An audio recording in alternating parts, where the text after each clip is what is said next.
What do Falcons do? Rise up. Welcome to Rise Up Reactions, the show where we talk all things Falcons, NFL, Georgia sports, and in general, the sports news of the day. I'm your host, Dr. Lee Denning, the Golden Hard Dog, and a lifelong sports fan. Coming back to you today with the Week 11 picks. Now, the Falcons are on a bye week this week, so I don't really have a lot to talk about for them. Apparently, some changes are being made. Not the change I think a lot of fans want to be made, but regardless, there are going to be some changes, and hopefully we revitalize and come into the final portion of the season. 7 games, not 8 games. Like I said before, pretty strong here. But let's go ahead and jump into this week's pick'ems. Last week, I was 8-6.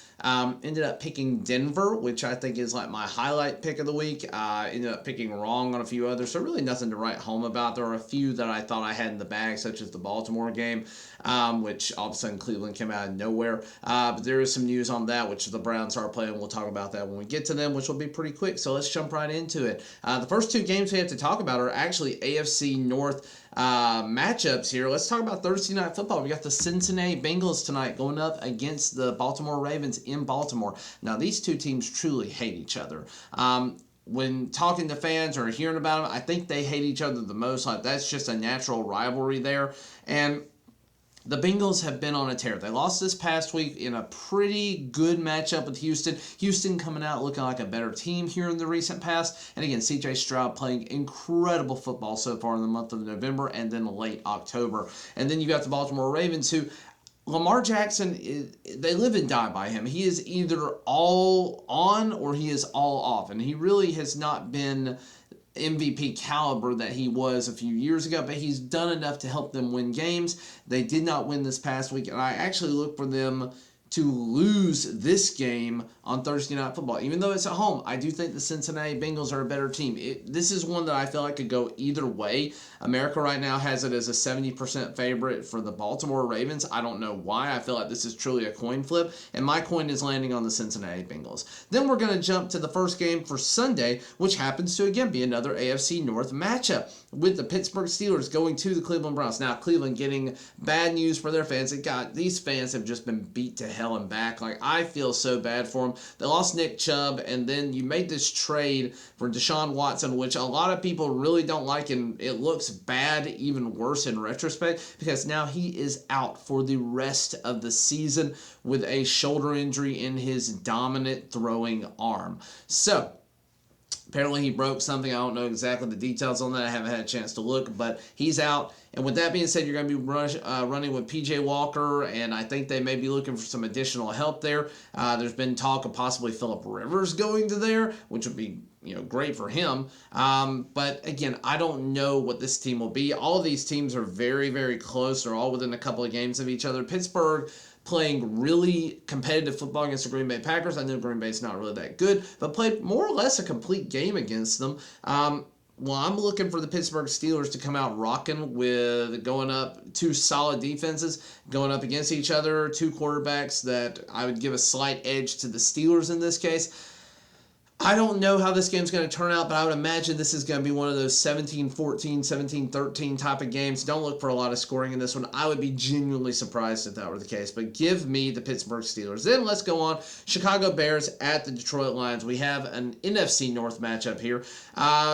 Detroit Lions winning in late fashion against the LA Chargers. Really good game, probably game of the week when you go back and really look at it. And again, proving why they deserve to be at the top of the NFC right now, and especially the NFC North. They just continue to find ways to win games, even when their defense is not all that great.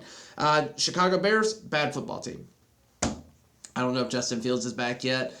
It doesn't really matter either way. I wouldn't give them credit in this game. Give me the Detroit Lions here. Then we're going to go to the LA Chargers at the Green Bay Packers. LA losing a heartbreaker, falling below 500 once again, losing a little bit of ground in the wild card race for the AFC, going up against the Green Bay Packers, who played a pretty complete game, more or less. Just again, you have some issues with turnovers from Jordan Love, and I'm not sure if that's play calling, if it's play design, or if it's just bad execution on his part.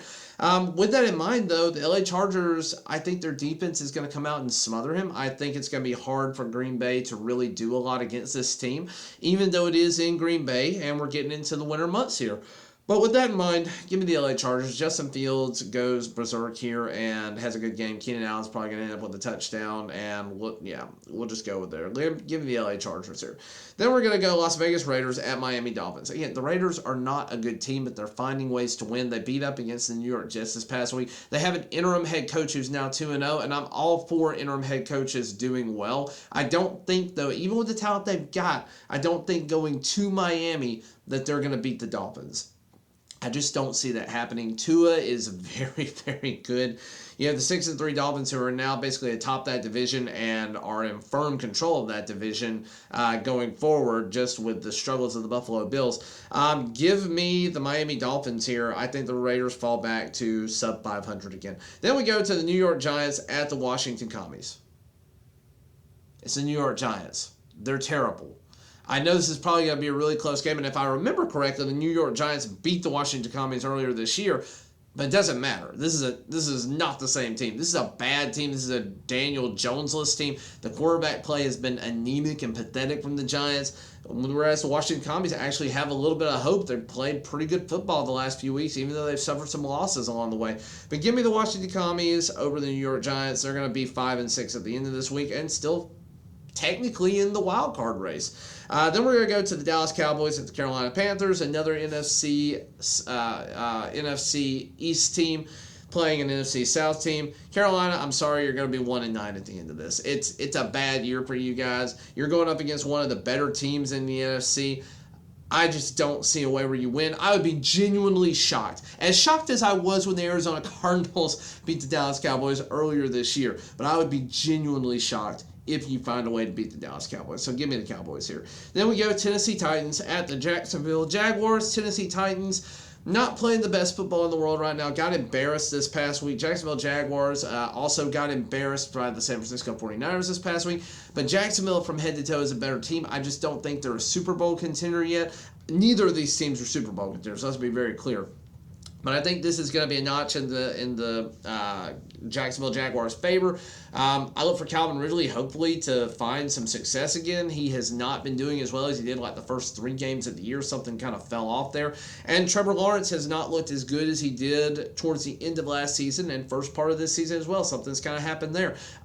They've had a chance to really think about, or I guess they haven't had a chance, but I just really think that they're going to turn it around, and you're still going to have a season where Trevor Lawrence throws over 5,000 yards, but he's got to get it going here in the final portion of the season. So give me the Jacksonville Jaguars there. Then we go to Arizona Cardinals at Houston Texans. And Kyler Murray is back, but the rest of his team is still not good. And C.J. Stroud is playing like the best freaking quarterback in the NFL right now as a rookie. I don't need to say much more than that. Give me the Houston Texans here. It's in Houston. I just really think they're going to come out on top here. Then we're going to go to the Tampa Bay Buccaneers and San Francisco 49ers. We have a 4 o'clock game. I don't need to say much here. Tampa Bay's a bad team. The 49ers are a good team. It's going to be a bloodbath. I look for the 49ers to curb stomp the Tampa Bay Buccaneers in San Francisco. I don't know what the spread is. If it's more than a touchdown, I probably wouldn't take that. Actually, I would take that in favor of the Tampa Bay Buccaneers. But, if you're talking about like within 6 points, I don't know. I don't know that I would take that because I do look for this to be a touchdown game. Then we're going to go, San Francisco 49ers. Then we're going to go to the New York Jets at the Buffalo Bills. Jets are finding ways to stay competitive, but they're just not good on offense. And I know they beat the Buffalo Bills first thing this season, and that was in New York on week 1. Aaron Rodgers tearing his Achilles, being out for potentially the year, although there is talk that he is trying to find some way to come back after Thanksgiving. That would be the most miraculous comeback ever, and I think that's completely and totally unrealistic. But again, Aaron Rodgers does Aaron Rodgers things, so I don't know. But Buffalo Bills, they just fired their offensive coordinator. You've got a problem with Josh Allen, who is an incredible quarterback. He's number 1 in fantasy scoring for quarterbacks this year, or at least he was going into this past week. But he also basically leads the league in interceptions as well. He is really bad at turnovers. So I don't know what happened to him, but the Buffalo Bills, I still think, are a better team head to toe. This is probably going to be another low-scoring game just because you have a new offensive coordinator coming in, or stepping up at least, and then you have a defense on the other side that's really good. You have an offense for the Jets that's really bad, and a middle-of-the-road defense for the Bills, given that they've lost so many people there. Give me the Buffalo Bills, though. I don't look for them to be sub 500 at any point this season. So give me the Buffalo Bills. Then we go to another 4 o'clock matchup. We have the Seattle Seahawks at the Los Angeles Rams. Rams have been struggling a little bit. Hopefully Matt Stafford is back. If Matt Stafford's not back, I don't give them any hope at all. But even if he is back, Seattle Seahawks are rolling right now. They've been doing incredibly well, finding good ways to spread out defenses, and they're just doing really well right now. They're kind of quietly a really good team in the NFC. They're probably not going to win their division, but they could be like that 5th wild card spot, depending on how things go here. I do look for that spot to go to like Dallas or Philly, whoever loses that division. But, still, they could be a solid dark horse team going into playoff time. So give me the Seattle Seahawks here. I don't have much to say otherwise. Then we go to Sunday Night Football, and you have the resurging Denver Broncos taking the Minnesota Vikings, who are on a 4-game win streak. Actually, no, is it more than that? I think they're on a 6-game win streak coming into Denver. Now, Denver has beaten 2 very good teams in the Buffalo Bills and the Denver Broncos here in the recent, or not Denver, sorry, the Kansas City Chiefs in the recent past. They have fixed something. And they're not doing it in the most convincing way, but something has clicked for the Denver Broncos. And I still think that the Minnesota Vikings, even getting Justin Jefferson back, being led by Josh Dobbs, I think this is his first real test in Mile High in the winter. I don't think he's going to be able to run as well as he has the last couple of weeks, where I believe he's been in a dome the last couple of weeks as well. I think, he played the Saints last week and us the week before. I think that the Denver Broncos are going to find a way to win this game. I'm in the minority there. Most of America thinks that the Minnesota Vikings are going to come in with Justin Jefferson and just blow them up. But I still think that you're talking about a very good defense and a resurging offense coming together here in Denver. So give me the Broncos. Then this is absolutely the match we have been waiting to see. It is Monday Night Football. This is the Monday Night Football game of the frackin' year. You have the 2 number 1 teams on both sides of the division coming together for what could be an early Super Bowl preview. Now, you have the Philadelphia Eagles at the Kansas City Chiefs. Philadelphia Eagles this year, I do think, are a more complete team. The Kansas City Chiefs have lost a step on offense. They don't have the same guys that they did last year. They've been winning close games. They have not been blowing opponents out of the water like they traditionally have. You've got a loss of depth of target for Patrick Mahomes now that Tyreek's not there, and you have a big sample size. The biggest factor here is does Travis Kelce go off? But you have Kelce Bowl reinvigorated, but this time I am going to give it in favor of the Philadelphia Eagles. And with that, that's all I got for you today. Thank you to the 197 of you who have decided to follow me. We're very close to 200, obviously, for subscribers. Thank you to everybody who's done so far. The goal is still 500 by the end of the season. I'm not on pace to hit that, but if I did, I would be ecstatic. Thank you to everybody who has helped the channel grow so far. And as always, rise up.